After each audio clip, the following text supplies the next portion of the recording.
Hello, ghouls, gays, thys and thems. Welcome back to the channel. So this is just a little disclaimer before we go into the first episode of our brand new podcast, Trash Talks.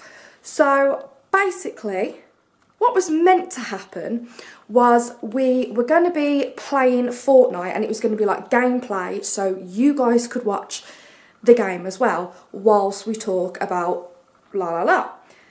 What happened was, as we were filming, we kind of forgot to press the record button to record the gameplay. So we accidentally pressed the options button instead of like record the gameplay. So basically this first episode was very much trial and error. It was giving me very much pilot vibes, you know? So you are about to watch us talk, and it's the podcast, which is great, but you are just watching us like play, but you can't actually see the gameplay. But we explain at the end of the podcast anyway that we think we're not going to be doing gameplays and we're not going to be gaming at the same time because it's freaking hard, okay? It's hard to think about what you're going to say and how you're going to do it and what you're going to talk about, as well as trying to concentrate on playing a game. So yeah, but we explain all of that at the end of the podcast anyway. So yeah, I'm going to go. I really hope you enjoy our first episode of Trash Talks. It'll be up every Saturday. So yeah, please enjoy. Please let us know. Like the video, comment down below. Let us know how you feel about it, what you want us to talk about, things like that. And yeah, roll that beautiful podcast. Are we doing hello everybody together? Mm-hmm. How ready are you? Ready. Do you want to count us in? Okay. 3, 2. Hello everybody! And welcome to our brand new podcast, Trash Talks, with me, your host Harley. And your other host, Soph, your weekly podcast but with a twist. So this week we're going to be talking about a TV programme you guys have probably seen. It's all over Channel 4 called It's a Sin. Yeah.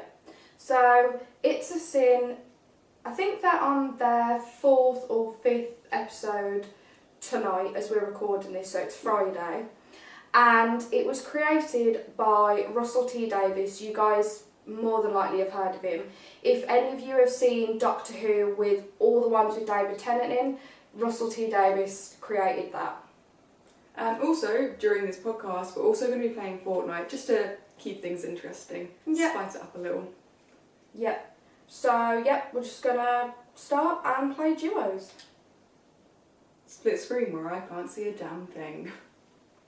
So, It's a Sin stars, I'll read the cast out to you guys so you know. So, you have the main character, Richie Tozer, who is played by Ollie Alexander, who's the lead singer of the band Years and Years. You also have Callum Scott Howells, Lydia West, Nathaniel Curtis, Neil Patrick Harris, Keely Hawes, Omari Douglas, Jill Nalder, Stephen Fry, Nathaniel Hall, Sean Dooley, Tracy Ann Oberman, Moya Brady and Toto Bruin. And if you guys have been following the show, you'll see in the first episode it's just basically us getting to know the characters. Ollie Alexander's character Richie, he's going to uni, I think, to study law, law or English literature. Yeah. And he lives on the Isle of Wight, which, if anyone from the UK knows, is tiny. So he gets the ferry across and it's just this whole new world for him. And it's basically a setup of getting to know all the characters that are going to be in the show later on. So he goes to uni, he sees, I think it's a dance class or a drama class. Yeah. And that's where he meets his friends Jill and Ash. And from there on out, it's honestly phenomenal. Yeah. So, obviously, if you guys haven't watched it, or you are going to watch it, but maybe you want to wait until the whole series is finished and then just binge watch it, then this is a massive, massive spoiler warning. We will be talking about all the episodes. So if you don't want to have any spoilers, anything ruined for you guys, just maybe don't watch this first episode. Yeah. But what else happens? Oh, so we have this other guy, Colin, he comes from Wales. He's got, I think it's an apprenticeship on Savile Row, where he's basically learning to be a tailor.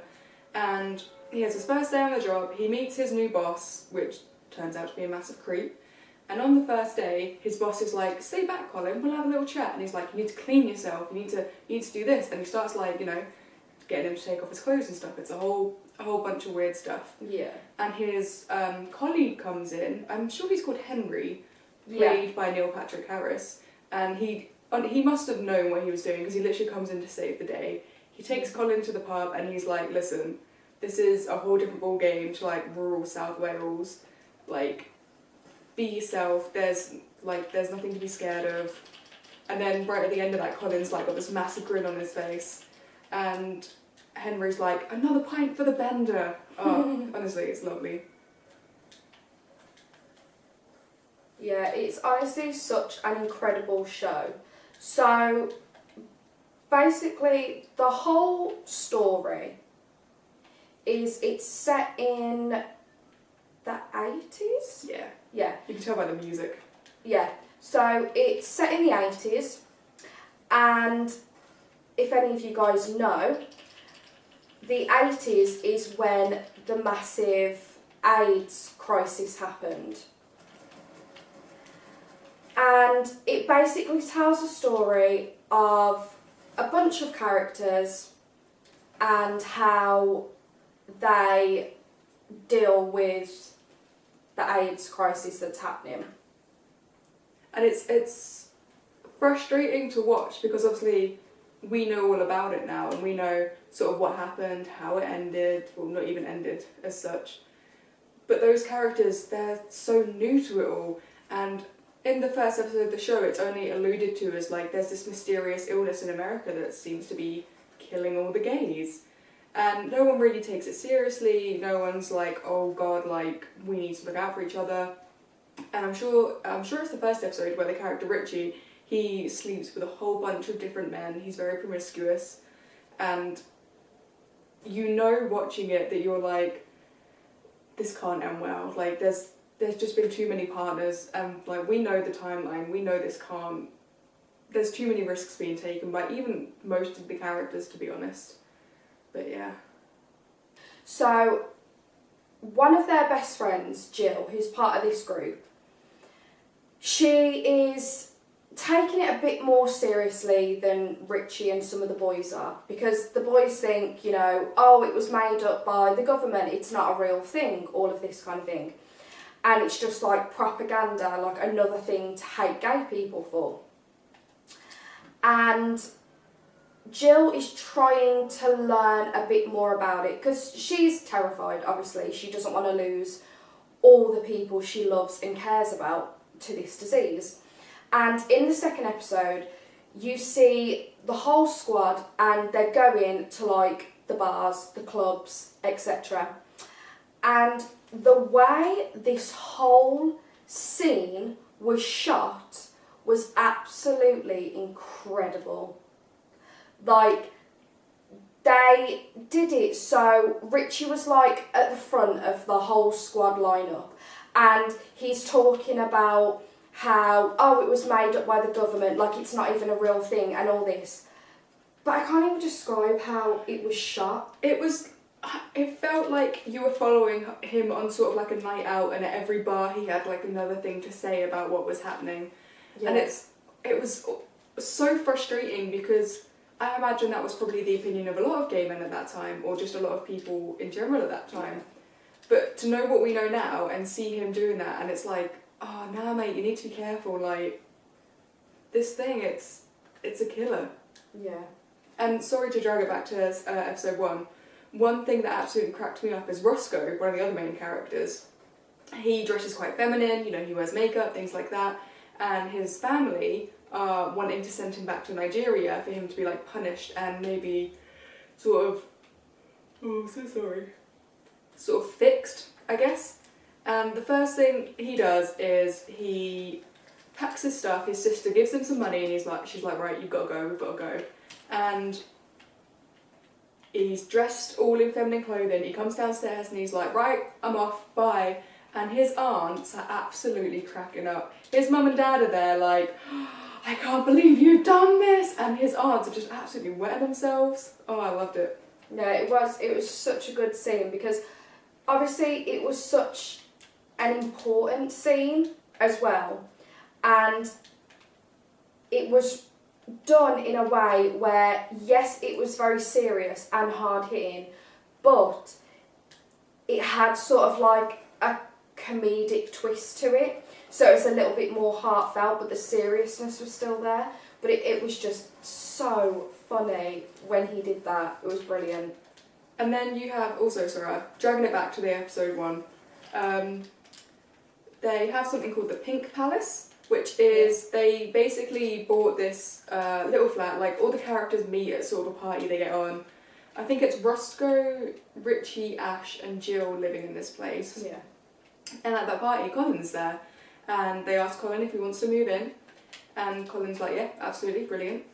And then at the end you find that while Richie's been doing sort of all these drama classes with Jill and Ash, he's like, you know what, I don't want to do law, I want to do drama. I want to become an actor.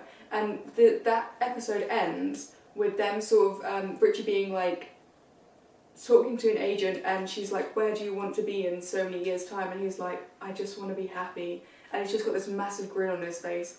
And it feels like such foreshadowing for what's like next to come in the rest of the season, because it's like, you've got this like sweet lad, he's discovering the world for himself, he's like newly out and proud, and it's the middle of the AIDS crisis. But yeah. Yeah. So, one of the first, I'm sure this was in episode 1 or 2, it was very near the beginning. So, you see Henry, who is kind of like Colin's mentor in a way, and they become like really good friends. And, you know, Henry has a partner and they invite Colin round for dinner, they're always making sure he's okay and everything like that, and it's such a really lovely friendship. But then, one day, Colin is at work and so is Henry, and Henry's saying how his partner is ill, and he's been to the doctors, they weren't sure what it was, and you know, it didn't seem really that serious at the time. And then one of the nights in one scene, Colin goes over to check on Henry and see like how him and his partner are doing, and that he's knocking on the door for ages, there's no answer. So he's starting to get a bit worried. And then the neighbour comes out and he's like, oh, hi, Mrs. whatever her name was, and was like, oh, do you know where, like, Henry and that are? And she's like, oh, he was taken to hospital last night.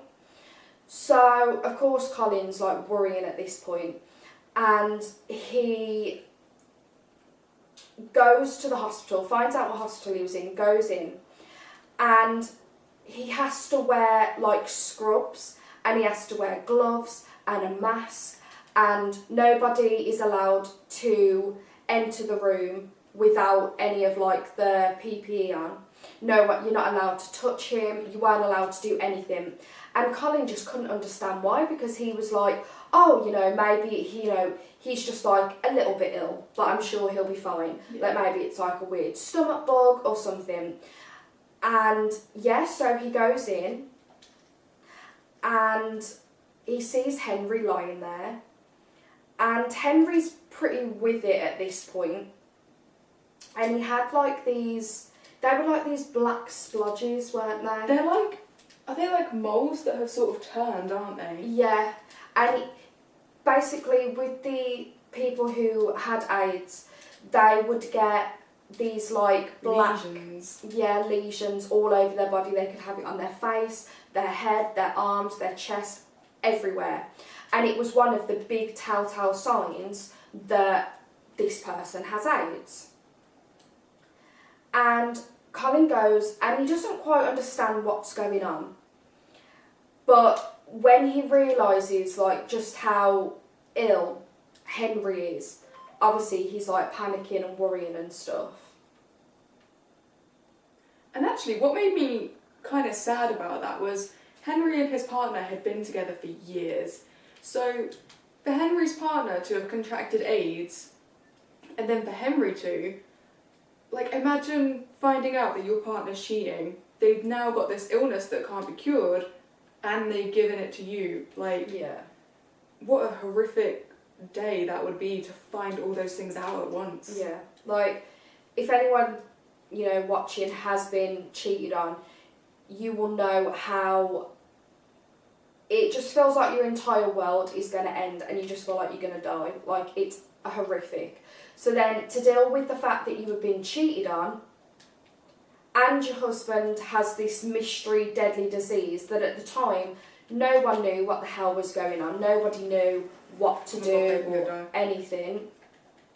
So to deal with all of that, I can't even imagine how horrific that must have been to deal with.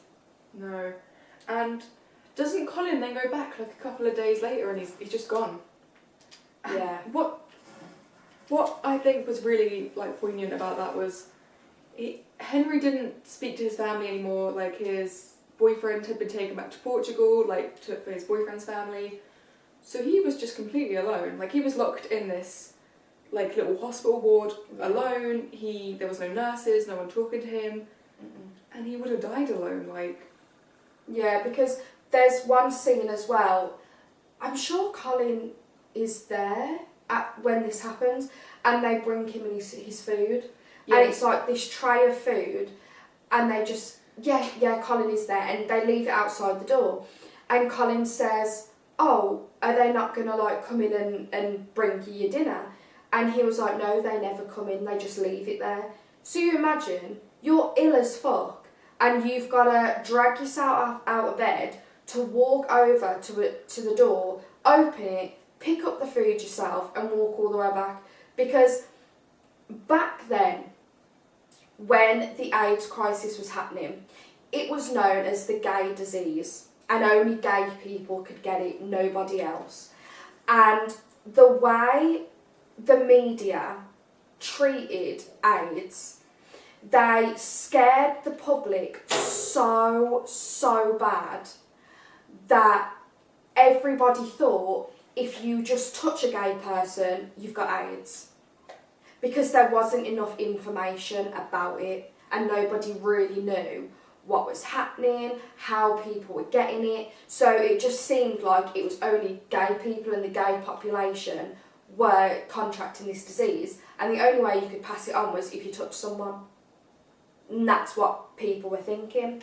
So that's why if you were in hospital with it, nurses, they wouldn't touch you, they wouldn't come in to your room, they wouldn't do anything. And then I think in the next episode, their friend Gloria, who also was known as Gregory, he suddenly gets ill. He rings Jill to come round, and he's like, "I just need you to come, don't tell the others, like, I just need some help." Yeah. And Jill's like, "Okay, yeah, like, that's fine." Yeah.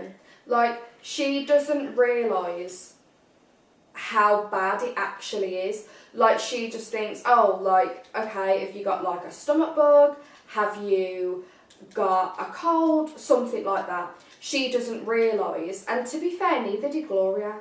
No, she didn't realise how ill. Oh my god! How ill he actually was. So. And she went to the doctors, didn't she? And yeah. The doctors were like, "Oh, it's TB, it's this, it's that." And Gloria was like, "Well, they said it was this, but then I'm getting better again, so it's okay, like, there's nothing to be worried about." Yeah. And for a time, Jill's like doing food and cleaning and stuff, just getting Gloria like whatever she needs. And then Jill turns up one day, doesn't she? And it's Gloria's, I think, dad and sister. Yeah. And Gloria is so much worse for wear, and just gets whisked away back to, I think, is it Scotland? I think so. Yeah. So there was one scene, again, which was really, really good. So when Jill goes round, obviously she doesn't know what it actually is, what's going on, how bad it is. So she goes in with a mask, she's got gloves on, she's always washing her hands, everything. She comes home, she takes a shower every single time. You see her like really scrubbing her skin like mad, because obviously she's so paranoid because she doesn't want to get ill either. So then one day, Jill is in the kitchen washing up, and all the boys come in and they're like, "Oh, Jill, look who turned up." And Gloria turned up, and Jill turns around and is like, "Hi, what's going on? What are you doing here? I thought you were ill." And they were like, "Oh, yeah, I was, but I'm feeling a lot better now."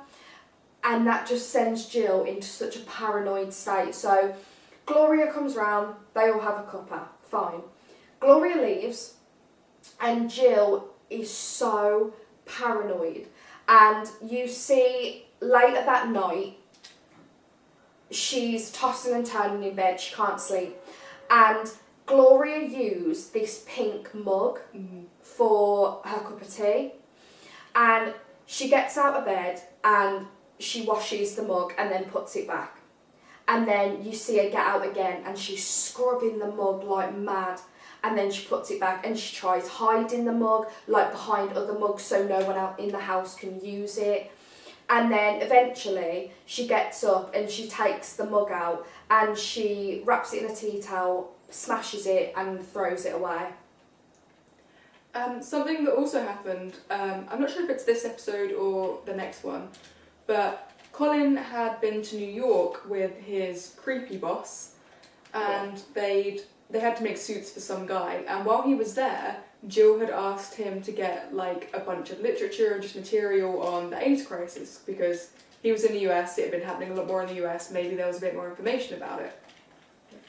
And when he's got all this literature, it's in his room, it's just sat on the side, and his creepy boss comes in with a couple of glasses and a bottle of wine, and he starts, trying to make some dodgy advances.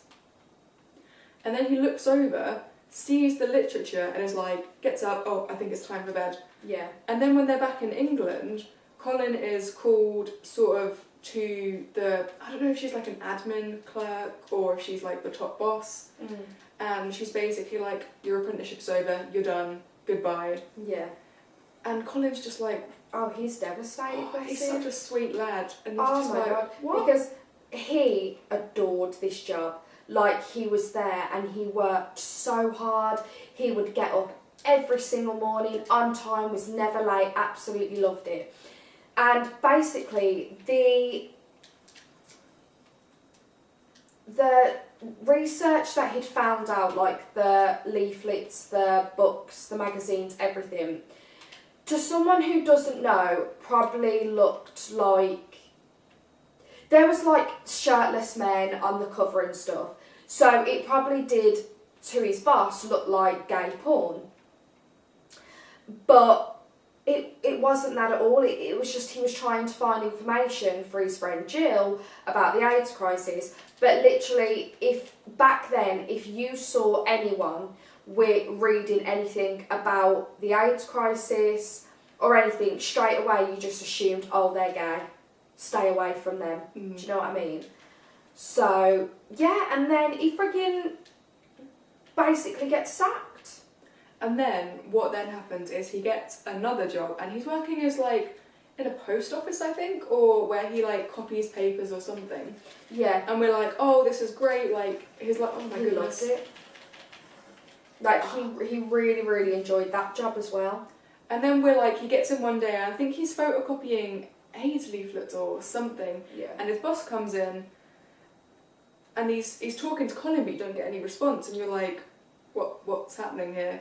And then you see him on the floor, and he's having a seizure. Yeah, and all of a sudden everyone's like, where has this come from? And next thing you know, he's tested positive for HIV. Yeah. And, anyone who watches the show knows that Colin is the sweetest, most innocent character. Yeah. Like, you don't see him interact with any lads. So it's like, where's he got this from? What's happened? What I found really interesting about Colin and sort of as he got sicker was I didn't know that HIV and AIDS could come with like a dementia sort of symptoms. Yeah. Like it was a really uncomfortable scene to watch, and at the same time it was completely heartbreaking because he's in hospital, he's not doing very well, he's not got very good memory, his mum's there, his friends are there, he's telling Richie he always used to have a crush on him, and then he starts trying to masturbate, and there's no filter in his brain that's telling him this isn't something you should be doing, and it's just like, no one talks about that side of it, you know? No, like, even I didn't realise, and it was such a clever scene. And yeah, it was a little bit awkward, and it was a little bit uncomfortable to watch because it's just like, oh my god, could you imagine?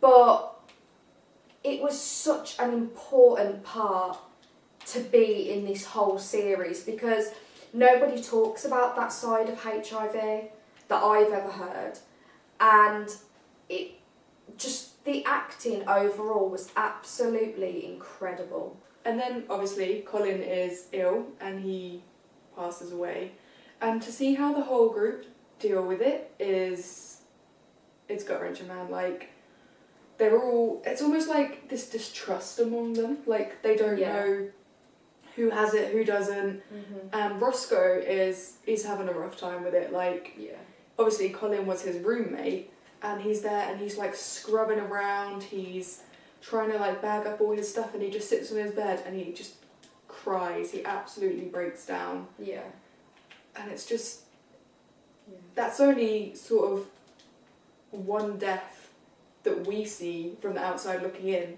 So imagine people in the gay community who all their friends are gay, you know, and you're losing friends left, right and centre. Like, I couldn't imagine. I'm kind of glad that we are where we are now with it all, and with like PrEP and things like that, because I just can't even think how to deal with that. Yeah, because as well, there's one scene very early on, and they're all hosting like a massive party, and there are so many people there, and everyone's drinking and dancing, and it's such a lovely scene, and everyone is just having the time of their life, and they're just so blind to what's to come, and they have no idea what's going to happen. And it honestly is such a lovely scene, and everyone is having the best time ever. And then when it ends, there's just like a few of them round the table, and that's it. And that was heartbreaking to see.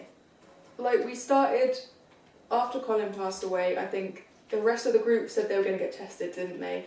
Yeah. And the one person you see who doesn't get tested is Richie. I think he gets an appointment, he goes, and then he just doesn't go through with it for whatever reason. No. I suppose maybe it's almost like, if you don't know, you can always say, like, pretend to yourself you haven't got it. Whereas if you know that you've got it, that's it.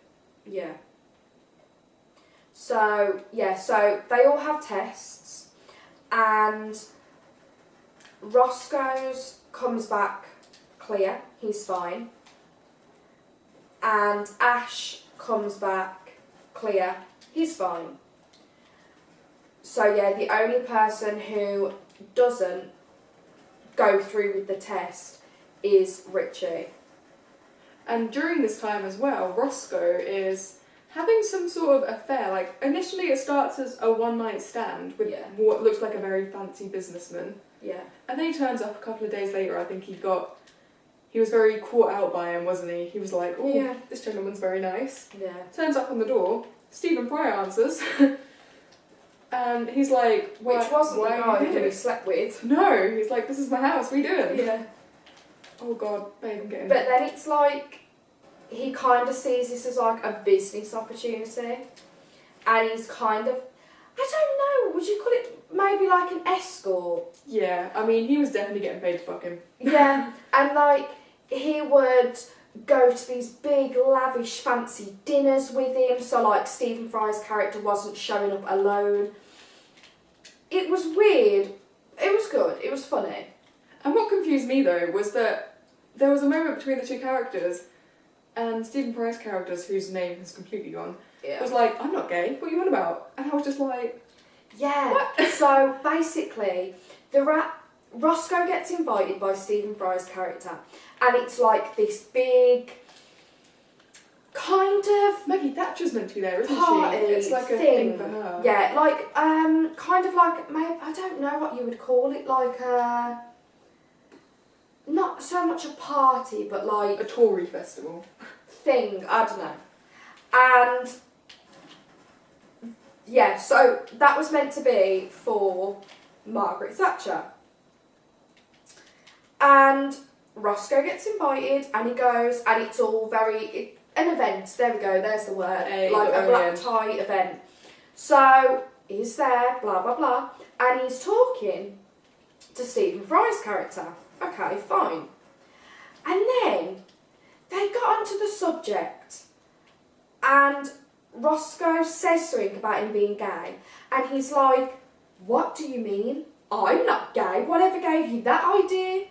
And Roscoe was like, the fuck? And then Roscoe was like, so why am I here?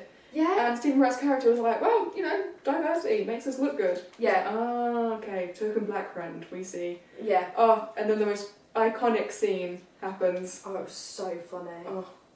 Stephen Fry comes back, I think he'd just been to check on something, hadn't he? Mm-hmm. And Roscoe's there, like, and the tea ladies come, she's taking the trolley, because it was just waiting in the, like, a little room next to them. Yeah. And Roscoe's like, so, does she drink tea or coffee? And was it tea? Or was it coffee in the end? I don't know, one of them. And then Roscoe's like, oh, brilliant, because that's the pot I pissed in. And Stephen Fry's character's like, no, you didn't. And he's like, yeah. It's so fun. Because Stephen Fry's, his character is like, oh, don't be silly, no, you didn't. Like, why would you do such a thing, ruin the whole event? Oh, and you just see the panic. And it was so funny. Because bearing in mind, like, you've just seen the back of Margaret friggin' Thatcher walk through the doors. And then Stephen Fry's character and Roscoe are at the back, and they're just waiting. And then Stephen Fry's character sends off this young girl who's like pushing the tea and coffee trolley, and she's going and going and going. And then right as she's going through the door, Roscoe's like, "Yep, that's the one I pissed in. Hope good old Maggie likes my piss." Oh, it's fucking brilliant. Absolute legend. Yeah, we love Roscoe. And then, so Jill. So basically, there's this like group that meet up in the pub, like I think every week, and they're a bunch of gay guys, and they're helping out with the AIDS crisis, and they kind of do. It's like they have like a switchboard, and they go to it like every week, and they kind of like work nights, and it's like a call-in place. So people who have AIDS, they call in, and it's like someone to talk to, and if they're alone, anything like that. And it's also for people to phone in if they have sons, brothers, cousins, etc. who have AIDS, or even if they're just gay. They'll ring up this like switchboard, and it's like this call centre place, and Jill works there, and she's like volunteering there, and a bunch of these other like gay guys are working there, and it's so sad. And you see this one scene, and Jill's working there, and she is on the phone, and you just hear all these, you've got mums, you've got people themselves, lads themselves talking Scared about to it, and die. they're like, I don't want to die, I'm so scared, I don't want to die alone, like, I'm only, 18, I have so much to do that I want to do in my life, and it's just heartbreaking. Oh, it was so frigging sad. And then, at the same time, after Roscoe had left his little party thing, I think Richie was getting tested, like he finally went and got his test. I think after like a whole bunch of different things had happened, he was like, no, you know what, this needs to happen. And it just so happens on that day that group also had a protest going on. And I think they just planned to block the road and raise a bit more awareness, and that they wanted the government to actually do something rather than just, leave it to kill off all the gays. And Roscoe turns up, and then Richie turns up right at the end. He jumps on a policeman, and what was really tough about that scene is it's a peaceful protest. They're all laying down on the road, and the first thing the police do is put on gloves. Yeah, that was such a sad scene because obviously, like I mentioned earlier, the police, anyone at all, the public, the police, whoever, they would not touch gay people in fear of getting this killer disease. And then, Richie's turned up. He sort of almost saves the day, I guess. Everyone's happy to see him. Yeah. And then he's bleeding. I think Ash goes to touch his face or something, and he's like, whoa, whoa, whoa, you can't touch me, you can't touch me. And everyone's like, why? And he's like, I've got it. I've got HIV. And I think that's where the episode ends. Yeah, so basically, like Harley said, so they're all in a police van. And they haven't seen Richie in a while because he found out, behind the scenes that he did have it. And he went back home to, be with his family and stuff. And he just literally upped and left one day. And they never saw him again for ages. And then when he's back is the first time they see him at this AIDS rally. And so he jumps on the back of this policeman and he gets punched in the face. So his nose is bleeding. And Ash and Richie have had a history before. And you can tell Ash is so in love with him, which is absolutely adorable. And so basically he goes to kiss him and give him a hug and everything. And Richie's like, no, please don't. And he's like, oh, why? What's wrong? And he was like, I've got it, guys, I've got it. Okay. But what he does is, obviously you see the whole group and they're in shock and they're heartbroken and everything. And he goes, it's okay, guys, don't be sad. I'm gonna live. I'm gonna beat it. I'm not gonna let this kill me. I'm gonna live. I want to live. And then the episode ends. Oh, I can't even talk about it. It makes me sad. And then the next episode, I think he goes home, doesn't he? And I think Jill's there with him. I'm sure Jill's there with him. Oh goodness, where are you? Oh god. Fuck.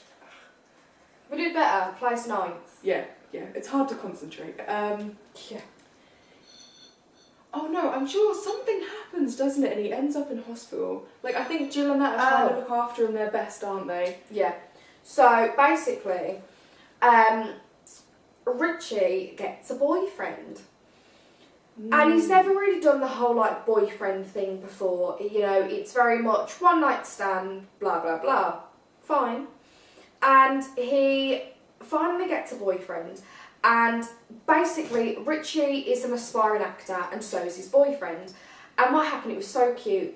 So Richie would go for auditions, and then he kept seeing this same lad over and over and over again. And they kept giving each other the eye and stuff. It was adorable.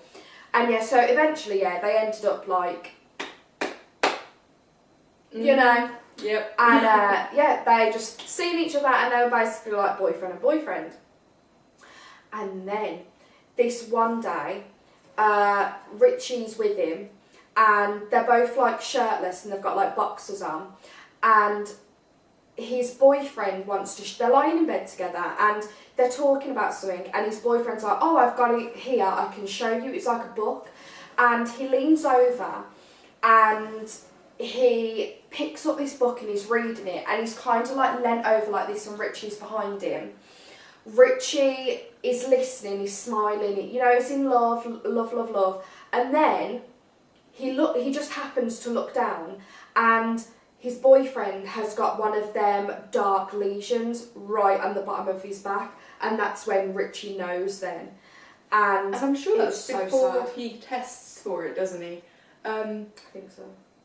And then, like, he leaves, doesn't he? He has no contact with his boyfriend. His boyfriend turns up at his flat and he's like, why aren't you listening? What's happened? Yeah. And then I'm sure... Yeah, Richie just basically ghosts him because Richie thinks that he's the one that is giving his boyfriend AIDS. So he basically ghosts him because he's too scared. He doesn't want to deal with it.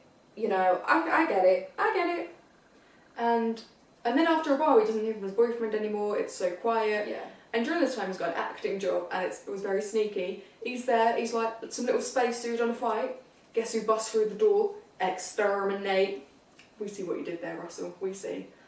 Yeah, that was really cool. But then, after he's not seen his boyfriend in a while, he's talking to his agent about it, like, what happened to him? And the agent's like, oh, he's one of the boys that went home. Yeah. So, basically...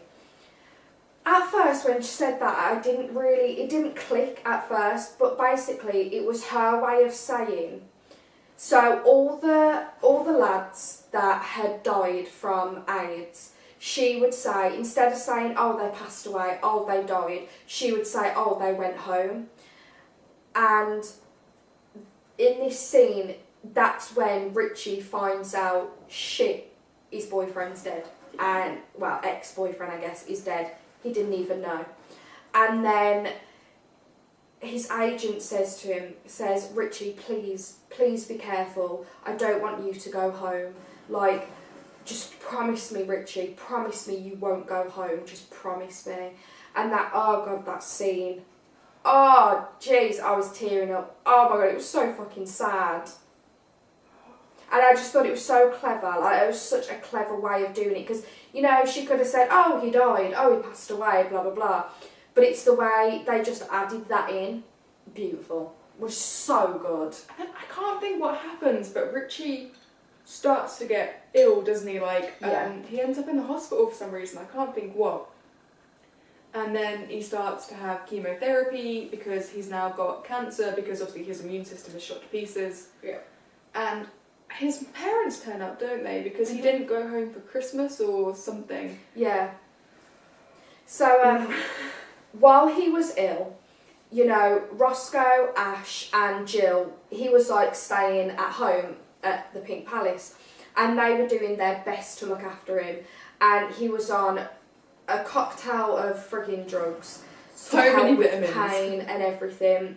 And then he was on like a strict diet, and like his bedtime was like 7 p.m, 6 p.m, because he would just get tired so easily.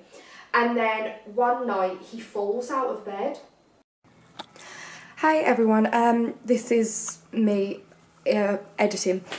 Basically, we don't really know what's happened, but from where you've just seen the podcast, we had a bunch more talking and we were carrying on with what we were saying, and for some reason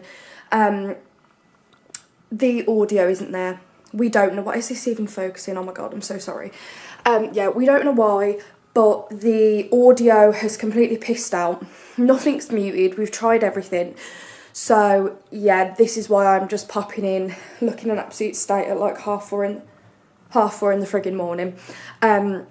Still editing. But yeah, so I am really sorry about that.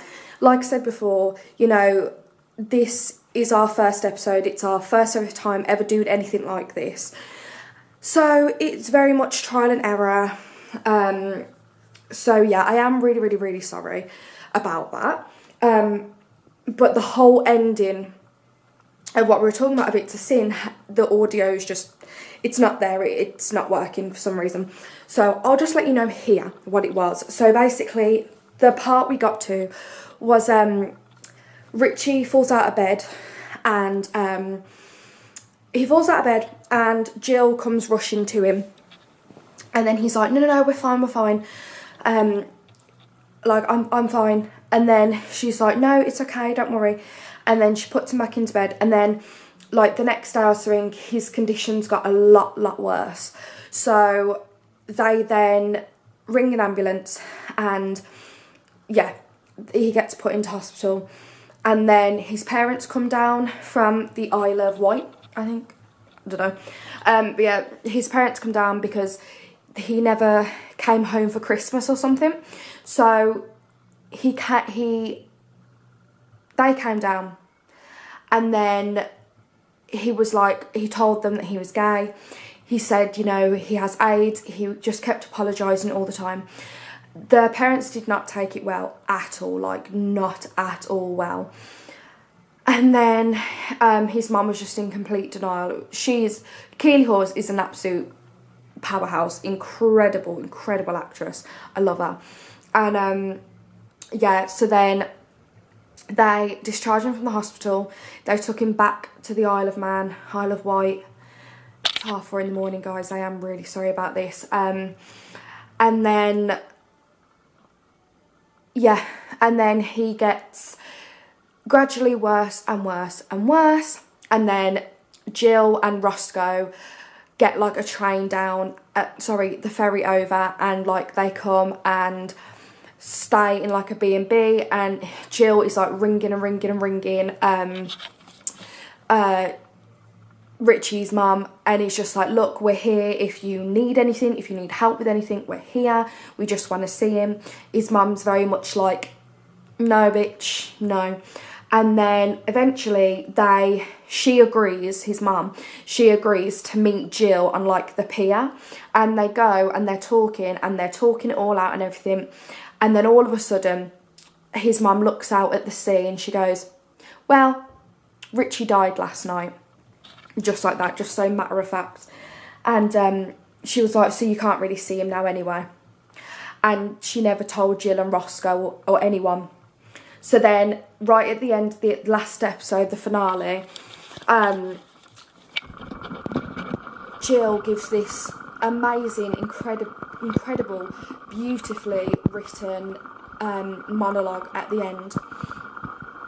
And she says, so many boys are just like Richie, have gone through the exact same thing that he has, and they're all alone in a hospital bed, disowned by their family, all their friends have died from it, and they're completely isolated and alone. And she says, they're lying there in the beds feeling so much guilt and so much shame, and they think, yeah, I deserve this disease, I deserve to die from this disease because I'm filth, I'm dirty because I'm gay. So yeah, and that's basically the end. And it's such an emotional roller coaster, the entire show, especially the finale, and we were crying like little babies. So yeah, but we say our final thoughts and stuff at the end, so I'll put that now. Again, guys, I am super sorry about the audio pissing out. We don't know what happened. We've tried everything to fix it, so we are really sorry. But yeah, like I've already said, it's all trials and error at the moment, but hopefully next week, episode 2, it'll be so much better and better quality and everything. So yeah, roll the next bit. So I really do have to commend Russell T Davies because the whole show, everything, the way it was filmed, the entire storyline, the characters, the casting, everything was absolutely incredible. And he just nailed it every single time. He was just, every episode leaves you wanting more, and you fall in love with all of these characters. It was just absolutely incredible, and it's so important to have that story because it was real, it was true. It's not something that you can't even imagine because it happened. Yeah, it's not just a bedtime story to scare people into using protection. Yeah. Hundreds upon thousands of people lost their lives because of something that, to start with, the government weren't even interested in dealing with. It's unimaginable. Yeah. But it happened. And there are still people alive today who went through that, and they're survivors, and they survived it, and they probably lost so many friends, partners, everything. And nowadays, in one sense, we are lucky because so much research and education has been done about AIDS and HIV, and that it's no longer the killer disease, and it's no longer the gay disease either. Like, anyone can get it, really. Yeah. I think there still needs to be so much more about, like, the education of it, because I don't really remember learning about it in high school or anything. No. Aside from the fact that it was what killed Freddie Mercury. Like, that's all we were That's taught. all you're ever really told. Yeah. Especially, like, over here in the UK. Obviously, I don't know about America. But it's just crazy. But it's so important if you want to watch it and, you know, maybe you are gay yourself, maybe you lived through it, maybe you just want to learn about it more. It's such an important thing to watch if you are gay, if you know people who are gay. Yeah. You know, if you're watching and you are a mum or a dad and your child has just come out as gay, or you have a feeling they might be gay, watch this show, because it takes all the stigmatism and all the propaganda around AIDS, and it just explains it all in such like a simplistic way. Like, I watched it and I understood it. I wasn't confused. I was like, oh, I don't really get that. I don't really understand that. All of it made sense, and it was just so cleverly done. It was absolutely incredible. But be warned, it will absolutely break your heart. Oh, yeah. You will cry. Yeah. Like, we probably cried, like, I cried probably like 5-6 times, and there's only 5 episodes, so you know, but it's 100% definitely worth a watch. And you know, I saw a tweet after we finished it, and somebody tweeted, you know, if you are gay and you're probably in a dark in your bedroom with all the lights off, your TV on with the volume turned all the way down, and you're watching It to Sin with the subtitles on, and you're alone in your room, you don't want anyone else to know, it's okay, it's gonna be okay. And this show is kind of like a rite of passage, and I think everyone, whether you're gay, straight, whatever, I think everyone should watch this show. Yeah. Everybody should, because it's so good and it's so cleverly done and so beautifully written, and it's just incredible. It's so good. Like, 10 out of 10. Like, if it doesn't win awards, those award ceremonies are fixed. Like, it's got, like, it's just beautifully shot, the plot is incredible, the acting is amazing. What's not to love and I guess also hate at the same time. But yeah, watch it. Maybe. Yeah. But it is really, really good. I loved it. Yeah. I mean, is it a good show if you don't cry? Let's be honest. I think that's how we mark it now. Yeah, pretty much. Yeah. So yeah, guys, that pretty much wraps up our first episode of our brand new podcast. Woohoo, guys, we did it. I hope you liked it. I don't think we're going to be playing Fortnite next time because I don't have the ability to do 2 things at once, and it was a lot harder than I thought. Yeah, so, because basically my idea was, everyone is doing podcasts nowadays, and I've never seen people do a podcast and game at the same time. So I was like, oh yeah, that'd be fun to do. That's unique and different. But honestly, trying to film and trying to think about what you're going to say and get everything out and play at the same time, it doesn't work. It is very difficult. Now we know why Very there's difficult. no other ones like that, because it just doesn't happen. It's so hard to do. So yeah, this was kind of like a pilot episode, I guess, just testing the water, seeing if it works or not. But yeah, please, let us know. Sound off in the comments below, was the gaming distracting for you guys as well?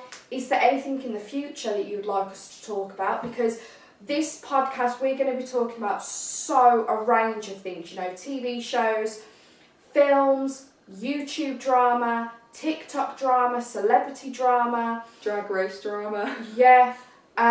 We're going to talk about mental health stuff, and we're going to talk about, things that are going on in the world.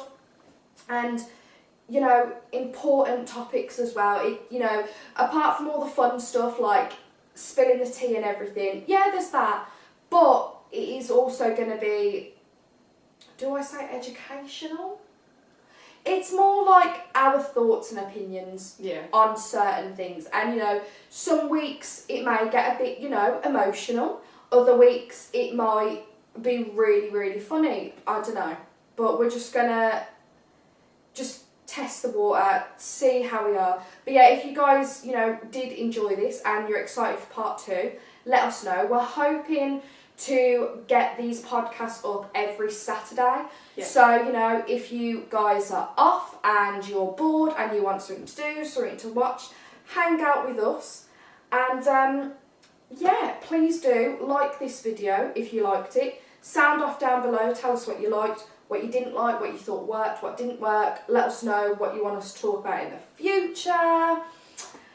And yeah.